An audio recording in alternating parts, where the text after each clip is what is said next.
Ooh, she's looking bright today.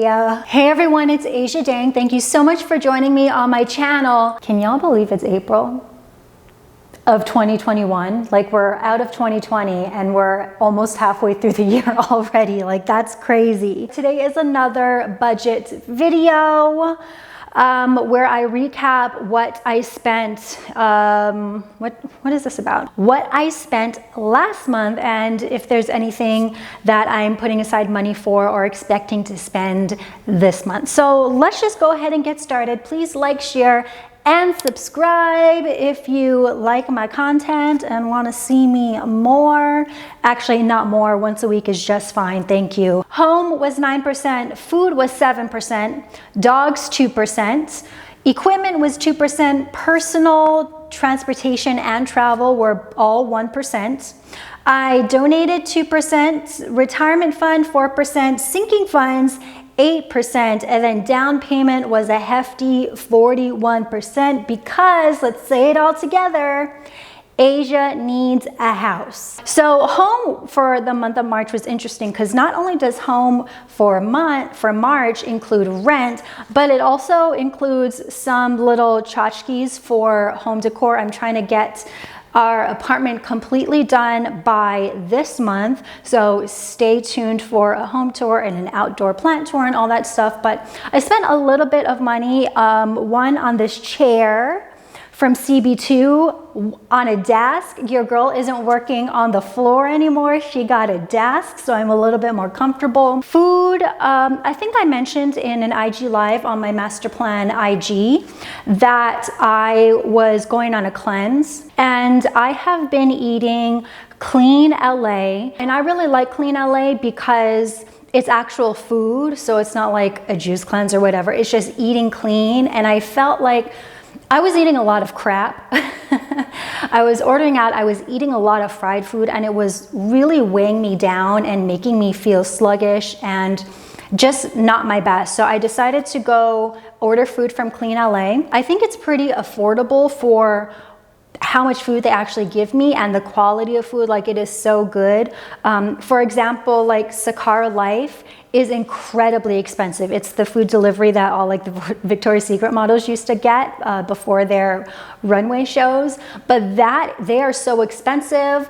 Their food is bird food. I would never recommend Sakara Life. I was like starving and hungry just because I wanted to try it for 3 days, and I do not recommend them. But I really like Clean LA. So that's what I did for, I would say, half of the month of March, and I feel better. I feel like my insides aren't mad at me anymore. I just feel lighter. I'm getting better sleep. So I think it was really worth the price. I was still only 7% of my entire income. Food was only 7% of my entire income for March. So I don't really feel too bad spending the money on that, because I do feel the difference. And again, I will probably order it twice again this month as well. Dogs was 2%. I'm actually doing an entire video about what I spent on my dogs this month, and by this month I mean in March. So I'll do a deep dive about that. But what happened, the main thing that happened in March for the dogs was that they got their teeth cleaned. And teeth cleaning is very expensive, but I keep on saying this, pet insurance. I think I spent like $1,300 on teeth cleaning, on dog cleaning, and with my cash money back that I got from my pet insurance, it actually ended up only being $130. So again, you know me, I'm pro pet insurance. I think every pet owner needs to have it because vet visits and emergencies are so expensive, and I don't want y'all like going into debt over it. You also know I have an emergency savings fund for my dogs, because we all know the struggle of not being able to afford an emergency for your dog. So I feel with my savings fund for the dogs and my pet insurance, I feel like I'm in a pretty good place for them. I want to knock on wood because I don't want to say that and have something bad happen, but worth it for sure. Ooh, let's talk about sinking funds, because I am going to be done. I think I'm going to be done with my sinking funds in 2 months. So I contributed 8% of my income towards my sinking funds. Let's see what we have left actually. So this is what I have left for my sinking funds. I have my Christmas holiday sinking fund left. I have one more payment left for my gym, and then I have 2 more payments left for my pet insurance for 2021. So my pet insurance for 2020, which is what I'm in now, is already paid off in full from last year. So those are the only 3 things I have left on my sinking funds. I am going to do a quick little IG reel sinking fund tutorial on the masterplan.co Instagram if you want to learn how I do it. But yeah, I think I have decided that I'm going to take the next 2 months to just completely pay this off in full, and then I will have my sinking funds completely done for 2021 by May. So that will be very, very exciting. I honestly thought it would only take me 3 months to finish my sinking funds, but it's okay. I tried to balance out my sinking funds and saving for a house and saving towards retirement. It's a lot. And I actually shot a video about how to balance them all that will go up soon.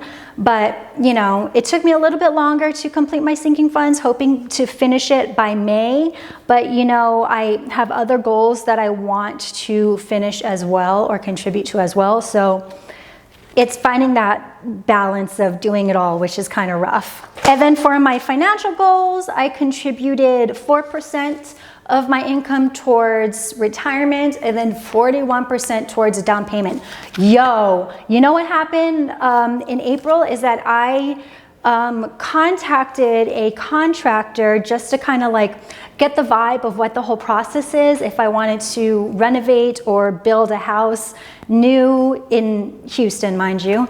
But I had no idea, and I still don't, I have no idea the amount of work it takes to do this. I was completely unprepared. The main takeaway from my conversation with the contractors is that HTV has lied to me my entire life. I walked into the meeting thinking that it was going to be like Property Brothers. I would only have to spend like $30,000 and they could redo a house in 7 weeks.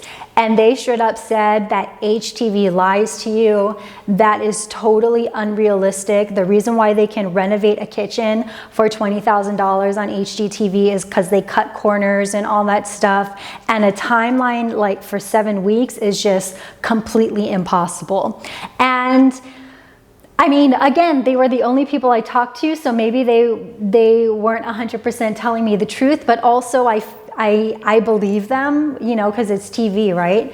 But yeah, I was under the impression that I could just buy a house and have it renovated in a month or 2 months, and I was totally wrong. According to them, I'm already behind the ball if we're trying to move into a new house by the time this lease is up in February. So I